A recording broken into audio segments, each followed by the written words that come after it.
الحمدللہ رب العالمین والصلاة والسلام علی رسولہ الکریم، اما بعد فاعوذ باللہ من الشیطان الرجیم، بسم اللہ الرحمن الرحیم۔ لقد رضی اللہ عن المؤمنین اذ یبایعونک تحت الشجرۃ فعلم ما فی قلوبہم فانزل السکینۃ علیہم واصابہم فتحا قریبا۔ یہ سورہ فتح کی آیت نمبر 18 ہے، جس سے ہم آج کے مطالعہ قرآن حکیم کی ابتدا کر رہے ہیں۔ سورہ فتح کے بارے میں جیسا کہ ہم یہ جانتے ہیں کہ اس میں صلح حدیبیہ کا تذکرہ ہے، جو کہ ذیقعد 6 ہجری کو وقوع پذیر ہوئی۔ اس صلح کو اللہ تبارک و تعالیٰ نے فتح مبین قرار دیا، اور یہی وہ معاہدہ ہے جو کہ بعد میں مکے کی فتح کی تمہید بنی۔ اب آیت نمبر 18 سے اس بیعت کا تذکرہ ہے جو حدیبیہ کے مقام پر صحابہ کرام رضی اللہ تعالیٰ عنہم اجمعین سے اس وقت لی گئی تھی جب یہ افواہ پھیل گئی تھی کہ قریش نے حضرت عثمان رضی اللہ تعالیٰ عنہ کو قتل کر دیا، جو کہ نبی کریم صلی اللہ علیہ وآلہ وسلم کے سفیر کی حیثیت سے ان کے پاس مذاکرات کے لیے گئے تھے۔ اس میں درخت کے ذکر سے قرآن نے غربت اور مسافرت کی اس حالت کی طرف اشارہ کرنا چاہا ہے کہ جس میں اسلام کی تاریخ کا یہ عظیم واقعہ پیش آیا۔ اس بیعت کو بیعت رضوان کے نام سے موسوم کیا جاتا ہے، اور اس کو یہ نام اسی آیت میں اللہ تبارک تعالیٰ کی خوشنودی کے اعلان سے ملا۔ صحابہ کرام رضی اللہ تعالیٰ عنہم اجمعین نے یہ بیعت اس وقت کی جب انہیں معلوم تھا کہ ان میں سے کسی کے پاس ایک تلوار کے سوا کوئی اسلحہ نہیں ہے، جو جنگی لباس بھی ساتھ نہیں لائے تھے بلکہ احرام کی چادریں باندھے ہوئے تھے۔ ان کا جنگی مستقر بھی میلوں دور تھا، اور دشمن کا ٹھکانہ جہاں سے وہ ہر قسم کی مدد لا سکتا تھا چند میل کے فاصلے پر واقع تھا۔ اس طرح کے خطرناک حالات میں یہ بیعت در حقیقت غور کیا جائے تو وہی لوگ کر سکتے ہیں جو کہ انتہائی صادق اور مخلص ہوں، اور اللہ اور رسول کی وفاداری میں درجہ کمال پر فائز ہیں۔ اسی لیے اللہ تعالیٰ ارشاد فرما رہے ہیں آیت نمبر 18 میں کہ لقد رضی اللہ عن المؤمنین، اللہ تبارک تعالیٰ ان ایمان والوں سے راضی ہو گیا، اذ یبایعونک تحت الشجرہ، جب وہ درخت کے نیچے آپ سے بیعت کر رہے تھے۔ فعلم ما فی قلوبہم، اس وقت اللہ نے جان لیا جو کچھ ان کے دلوں میں تھا۔ یہ در حقیقت اس توجہ اور عناوت کی طرف اشارہ اللہ تبارک تعالیٰ نے فرمایا جو اللہ تعالیٰ کی نصرت کے بھروسے پر بالکل بے سر و سامانی کی حالت میں یہ بیعت کرتے وقت ان کے دلوں میں پیدا ہوئی ہوگی۔ فانزل السکینۃ علیہم، تو اس نے ان پر سکینت نازل فرما دی، طمانینت اتار دی، یعنی اپنی خاص عنایت سے ایسا اطمینان ان کے دلوں میں پیدا کر دیا کہ وہ پوری قوت کے ساتھ اپنے فیصلے پر جمے رہے۔ یہ وہ سب سے بڑی نصرت ہے جسے سنت الہی کے مطابق ان لوگوں کو حاصل ہوتی ہے جو اللہ کے حکم پر اس کی راہ میں جہاد کے لیے کھڑے ہوتے ہیں۔ وَأَصَابَهُمْ فَتْحًا قَرِيبًا، اور ان کو ایسی فتح عطا فرما دی جو عنقریب ظاہر ہونے والی ہے۔ وَمَغَانِمَ كَثِيرَةً يَأْخُذُونَهَا، اور بہت سی غنیمتیں بھی جن کو وہ حاصل کریں گے۔ یہ در حقیقت ان فتوحات اور غنائم کی طرف اشارہ ہے جو حدیبیہ سے واپسی کے فوراً بعد مسلمانوں کو حاصل ہوئے۔ ان میں سب سے نمایاں فتح خیبر تھی، جس سے یہ اعتقاد ان کے دلوں میں راسخ ہو گیا کہ اللہ تبارک تعالیٰ کے دوسرے وعدے بھی لازماً پورے ہوں گے، اور حدیبیہ کو جو وعدہ وہ کر کے آئے ہیں وہ بھی در حقیقت ان کی شکست نہیں بلکہ ان کے لیے فتح مبین ہے۔ وَكَانَ اللَّهُ عَزِيزًا حَكِيمًا، اللہ تبارک تعالیٰ تو عزیز ہے، زبردست ہے، اور کمال حکمت والا ہے۔ وَعَدَكُمُ اللَّهُ مَغَانِمَ كَثِيرًا، ایمان والو، اللہ تبارک تعالیٰ نے بہت سی غنیمتوں کا وعدہ تم سے کیا ہے، تَأْخُذُونَهَا، جو تم حاصل کرو گے۔ فَأَجَلَ لَكُمْ هَٰذِهِ، تو یہ پہلی فتح کے غنائم تو اس نے فوری طور پر تمہیں عطا کر دیے ہیں، یعنی فیصلہ کر دیا ہے کہ ابھی تم حملہ کرو گے اور ابھی انہیں حاصل کر لو گے۔ یہ اشارہ در حقیقت خیبر کی طرف ہے، اس لیے کہ روایتوں کے مطابق حدیبیہ کے فوراً بعد اسی کے غنائم مسلمانوں کو حاصل ہوئے تھے۔ وَكَفَّ أَيْدِيَ النَّاسِ عَنْكُمْ، اور لوگوں کے ہاتھ تم سے روک دیے، یعنی قریش کے ہاتھ جو حدیبیہ کے معاہدے کے روح سے پابند ہو چکے تھے کہ 10 سال تک مسلمانوں کے خلاف کوئی جنگی اقدام نہیں کریں گے، لہٰذا مسلمانوں کو اچھا موقع مل گیا کہ حدیبیہ کی فوراً بعد وہ ان یہودیوں سے نمٹ لیں جو خیبر میں ان کے خلاف مورچے بنائے بیٹھے تھے۔ وَلِتَكُونَ آیَةً لِّلْمُؤْمِنِينَ، اور ایمان والوں کے لیے اللہ کی نصرت کی ایک نشانی بن جائے۔ وَيَهْدِيَكُمْ صِرَاطًا مُسْتَقِيمًا، اور وہ تم کو سیدھے راہ کی ہدایت بخشے، یعنی ٹھیک اس طریقے پر لے آئے جس کی روایت ابراہیم علیہ السلام نے اس سرزمین میں قائم کی تھی اور جسے اب صدیوں سے فراموش کر دیا گیا ہے۔ وَأُخْرَى لَمْ تَقْدِرُوا عَلَيْهَا، اس کے علاوہ ایک اور فتح بھی ہے جس پر تم ابھی قادر نہیں ہوئے۔ اس سے در حقیقت فتح مکہ ہی مراد ہے، اور وہی مراد ہو سکتی ہے جو اس تمام جد و جہد کا اصل مقصود تھی، تاکہ اللہ کی زمین پر اس کی عبادت کا اولین معبد ایک مرتبہ پھر اسی کی عبادت کے لیے خاص کر دیا جائے۔ قد احاط اللہ بہا، اللہ تبارک تعالیٰ نے تو اس کا احاطہ کر رکھا ہے۔ وکان اللہ علی کل شیء قدیر، اللہ تبارک تعالیٰ ہر چیز پر قدرت رکھتا ہے۔ ولو قاتلکم الذین کفروا، یہ کافر، یہ منکرین جن سے تم معاہدہ کر کے آئے ہو، اگر اس موقع پر تم سے جنگ کرتے لولوا الادبار، تو ضرور پیٹھ پھیرتے۔ ثم لا یجدون ولیا ولا نصیرا، پھر اپنے لیے کوئی حامی اور کوئی مددگار نہ پاتے، اس لیے کہ سنت اللہ التی قد خلت من قبل، اللہ تبارک تعالیٰ کی ٹھہرائی ہوئی سنت ہے جو پہلے سے چلی آ رہی ہے، یعنی اللہ تبارک تعالیٰ منکرین کو نیست و نابود کرتا ہے اور اپنے نبی اور ساتھیوں کو اسی طرح غلبہ عطا کرتا ہے۔ وَلَن تَجِدَ لِسُنَّتِ اللَّهِ تَبْدِيلًا، اللہ کی سنت میں تم کوئی تبدیلی نہیں پاؤ گے۔ یہ ہم جانتے ہیں کہ اسی سنت کا حوالہ ہے جس کی وضاحت ہم جگہ جگہ پڑھ چکے ہیں کہ رسولوں کے منکرین جب ان کے مقابلے میں آتے ہیں تو لازماً شکست کھاتے ہیں، اس لیے کہ اللہ کا فیصلہ ہے کہ اس کے رسول کبھی مغلوب نہیں ہوں گے۔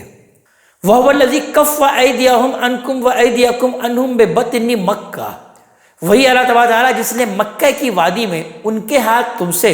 اور تمہارے ہاتھ ان سے روک دیے۔ یہ اشارہ حدیبیہ کی طرف ہے جو بالکل مکہ کے دامن میں ہے۔ من بعد ان اظفرکم علیہم، اس کے بعد کہ اس نے تم کو ان پر غلبہ عطا کر دیا تھا۔ یہ اس غلبے کی طرف اشارہ ہے جو مسلمانوں کو قریش پر اخلاقی اعتبار سے حاصل ہو گیا تھا، اور بیعت رضوان کے بعد عزم اور حوصلے کے اعتبار سے بھی۔ وہ مسلمانوں کی طرف سے اس اقدام کے بعد آخری درجے میں مروب ہو چکے تھے اور لڑنے کا دم خم بھی کھو چکے تھے، مگر کسی نہ کسی طریقے سے اپنی آن رکھنے کی کوشش کر رہے تھے۔ آگے اللہ تعالیٰ نے ارشاد فرمایا وَكَانَ اللَّهُ بِمَا تَعْمَلُونَ بَصِيرًا، اور جو کچھ تم کر رہے تھے اللہ تبارک تعالیٰ اسے دیکھ رہا تھا، یعنی خود جائزہ لے رہا تھا کہ اس وقت تمہارے لیے کیا بہتر ہے اور کیا ہونا چاہیے، لہذا جو کچھ ہوا اس کی حکمت کے مطابق ہوا، اور وہی ہوا جس میں تمہاری اس مشن کی بہتری تھی جس کے لیے اس نے اپنے پیغمبر کو مبعوث فرمایا ہے۔ ہم الذین کفروا، یہ وہی ہیں جنہوں نے اللہ کے پیغمبر کا انکار کیا، وصدوکم عن المسجد الحرام، اور تم کو مسجد حرام سے روکا، والہدی معکوفا ان یبلغ محلہ، اور قربانی کے جانوروں کو بھی روک دیا کہ وہیں کھڑے رہ جائیں اور اپنی جگہ پر نہ پہنچ پائیں۔ مطلب یہ ہے کہ اللہ ان کے جرائم سے واقف تھا، اور یہ جرائم ایسے نہیں تھے کہ انہیں معاف کر دیا جاتا، کیونکہ اللہ تبارک تعالیٰ بادشاہ کائنات ہے، اور بادشاہ کائنات کے حضور میں جو ہدیے لائے گئے تھے ان ظالموں نے ان کو بھی روک دیا تھا۔ تو آگے ارشاد ہو رہا ہے کہ وَلَوْلَا رِجَالٌ مُؤْمِنُونَ وَنِسَاءٌ مُؤْمِنَاتٌ لَمْ تَعْلَمُوهُمْ أَن تَطَئُوهُمْ، حقیقت یہ ہے کہ اگر مکے میں اس وقت ایسے مومن مرد اور ایسی مومنہ عورتیں نہ ہوتیں جنہیں تم نہیں جانتے تھے کہ حملہ کرتے تو رون ڈالتے، فَتُصِيبَكُم مِّنْهُمْ مَعَرَّةٌ بِغَيْرِ عِلْمٍ، پھر ان کے بعد تم پر بے خبری میں الزام آ جاتا، یعنی جو تم کرتے لا علمی میں کرتے، مگر قریش کو یہ کہنے کا موقع مل جاتا کہ یہ لوگ تو لڑائی میں خود اپنے مسلمان بھائیوں کو بھی مارنے سے نہیں چوکتے، تو ہم نے اسی لیے اجازت نہیں دی۔ اور آگے ارشاد ہو رہا ہے لِيُدْخِلَ اللَّهُ فِي رَحْمَتِهِ مَن يَشَاءُ، کہ اللہ تبارک تعالیٰ جس کو چاہے ایمان کی توفیق دے اور اپنی رحمت میں داخل کر لے۔ لَوْ تَزَيَّلُوا لَعَذَّبْنَا الَّذِينَ كَفَرُوا مِنْهُمْ عَذَابًا أَلِيمًا، اور یہ حقیقت ہے کہ وہ لوگ الگ ہو گئے ہوتے تو ہم ان میں سے منکرین کو دردناک عذاب سے دوچار کر دیتے۔ اس سے در حقیقت مسلمانوں کا حملہ بھی مراد ہو سکتا ہے، اور اس طرح کی کوئی آسمانی عذاب بھی جس طرح کا عذاب پچھلی قوموں پر آتا رہا ہے۔ رسولوں کے بعد میں یہی اللہ کی سنت ہے جس میں کبھی تبدیلی نہیں ہوتی۔ یہ اللہ تعالیٰ نے وہ مصلحت بیان فرمائی ہے جس کی بنا پر معاہدہ حدیبیہ ہوا اور اللہ تعالیٰ نے مسلمانوں کو جنگ سے روک دیا۔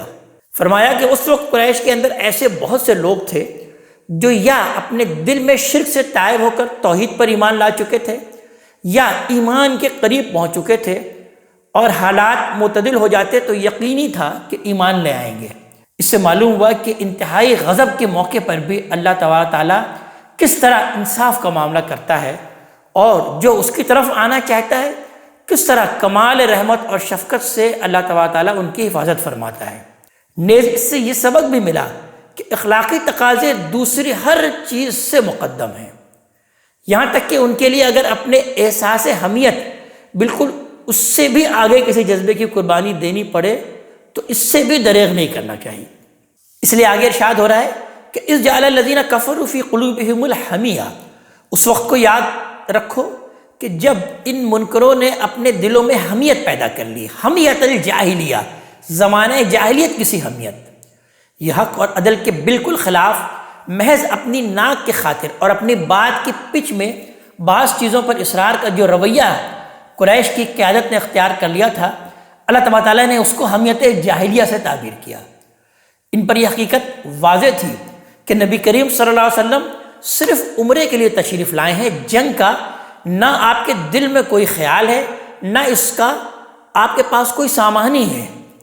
لیکن اس کے باوجود وہ کسی طرح آپ کو اللہ کے گھر میں داخل ہونے اور اس کے حضور میں اپنے لائے ہوئے ہدیے پیش کرنے کی اجازت دینے پر راضی نہیں ہوئے۔ نبی کریم صلی اللہ علیہ وسلم نے جو اپنے سفیر ان کے پاس اپنی آمد کے غرض سے آگاہ کرنے کے لیے بھیجے، ان کی سفارتی حیثیت کا نہ صرف یہ کہ انہوں نے کوئی احترام نہیں کیا، بلکہ ان میں سے ایک سفیر کے وہ قتل کے درپے ہو گئے،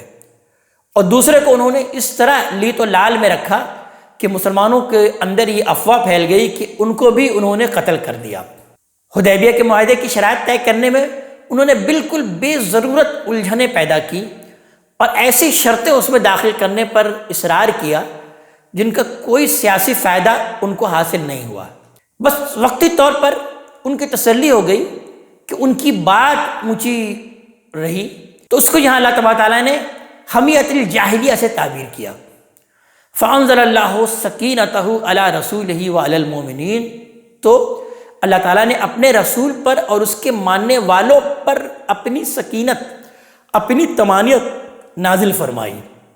یعنی ان کو توفیق دی کہ انتہائی اشتعال کے موقع پر بھی وہ صبر، حلم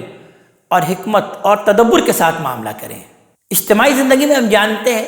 کہ ایسے مراحل بہت پیش آتے ہیں جب کسی جماعت کے حلم اور تدبر کا نہایت سخت امتحان ہوتا ہے۔ ایسے موقع پر اگر جماعت حریف کے رویے سے مشتعل ہو کر کوئی فوری قدم اٹھا دے تو اس سے اصل مقصد کو ناقابل تلافی نقصان پہنچ جاتا ہے۔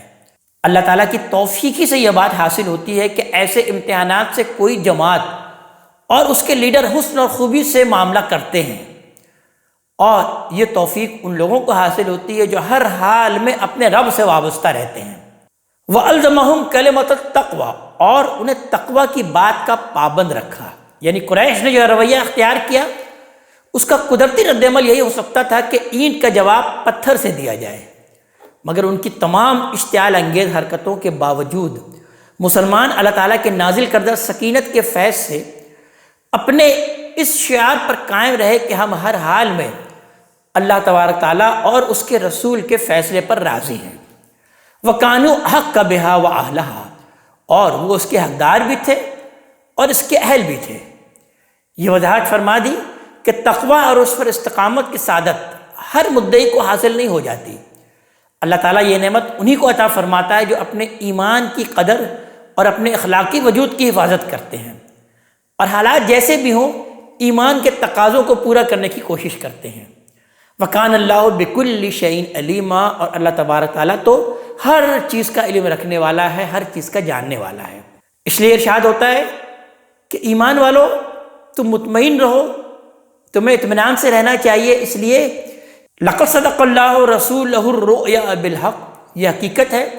کہ اللہ نے اپنے رسول کو ایک خاص مقصد سے بالکل سچا خواب دکھایا تھا، یہ در حقیقت اس خواب کا ذکر ہے کہ جس کی بنا پر نبی کریم صلی اللہ علیہ وآلہ وسلم نے عمرے کا سفر کیا، جس کے ثمرات اور نتائج اس سورے میں زیر بحث ہے، ہم پچھلی نشست میں بھی دیکھ چکے۔ حضور صلی اللہ علیہ وسلم اس کے لیے نکلے تو صحابہ کرام میں سے ہر شخص کو توقع تھی کہ ہم عمرہ کر کے آئیں گے، مگر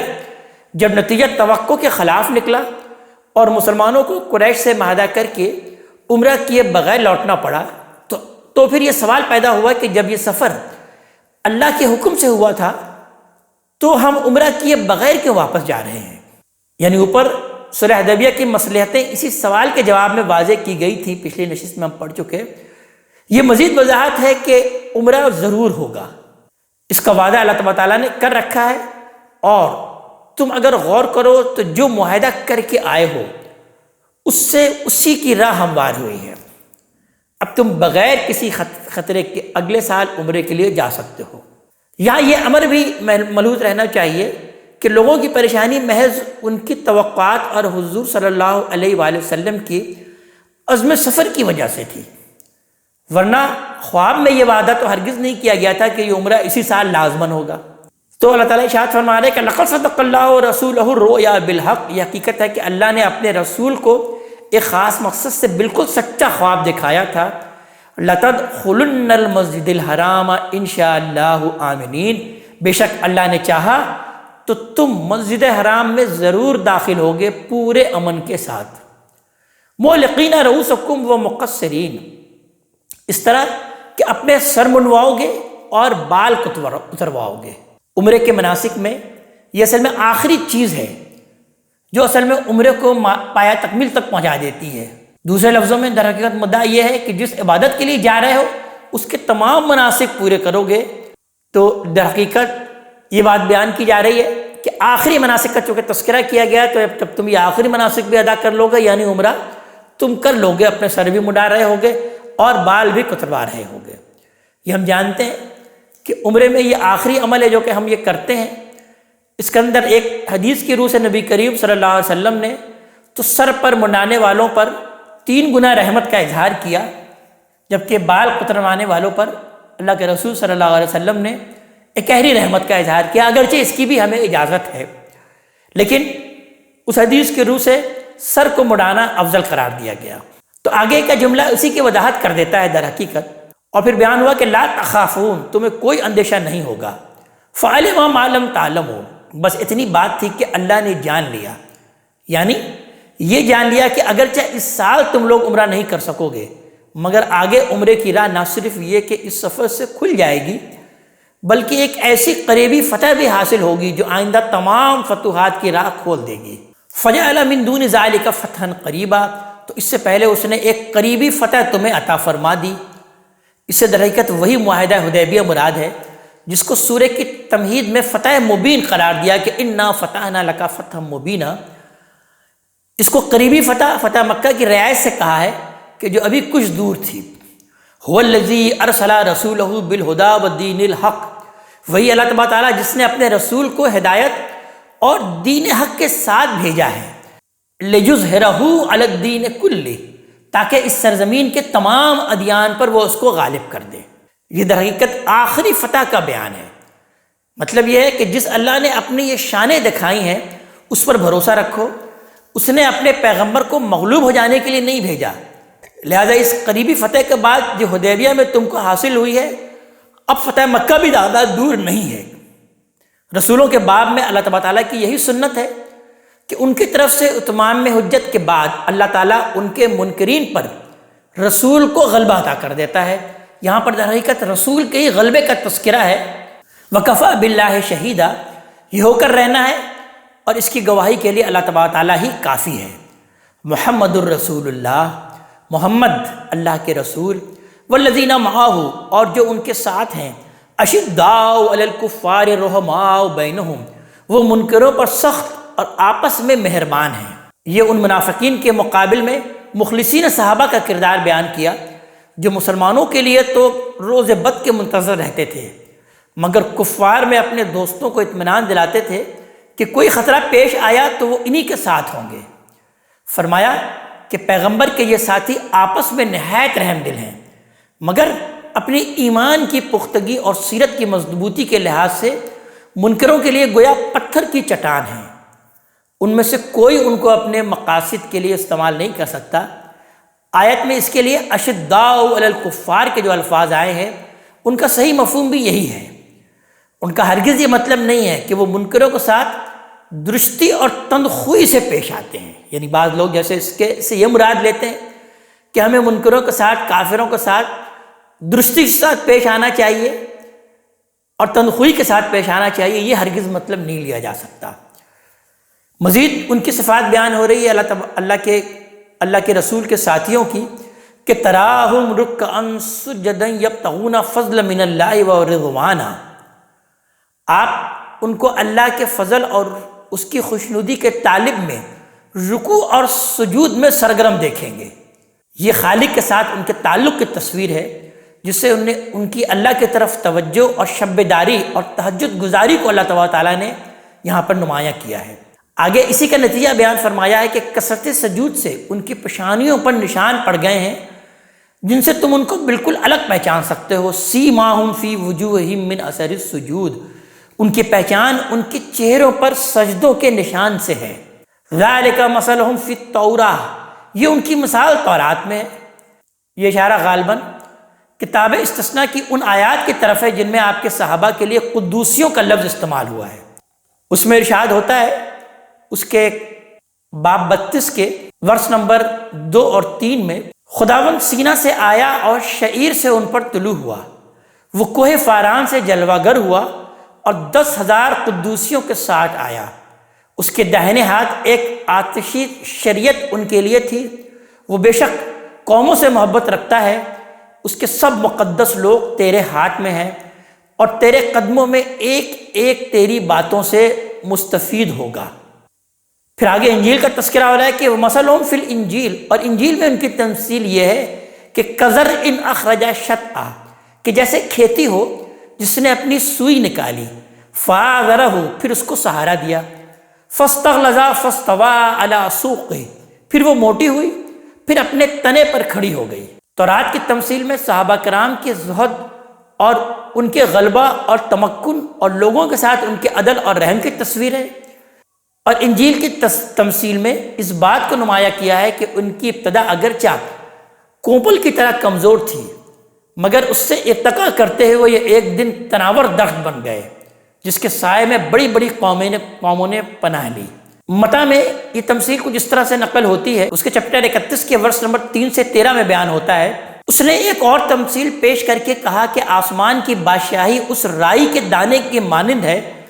جسے کسی آدمی نے اپنے کھیت میں بو دیا، وہ سب بیجوں سے چھوٹا تو ہے لیکن جب بڑھتا ہے تو سب ترکاریوں سے بڑا اور ایسا درخت ہو جاتا ہے کہ ہوا کے پرندے آ کر اس کی ڈالیوں میں بسیرا کرتے ہیں۔ یہ تمثیل معمولی تغیر الفاظ کے ساتھ مرقس کے باب 4 اور لوقا کے باب 8 میں بھی آئی ہے۔ اسی تمثیل کی قرآن نے یوں وضاحت فرمائی ہے کہ جو حال کھیتی کی نشوونما کا ہوتا ہے وہی حال اسلام کے تدریجی عروج اور کمال کا ہوگا۔ کھیت میں جو دانے بوئے جاتے ہیں اول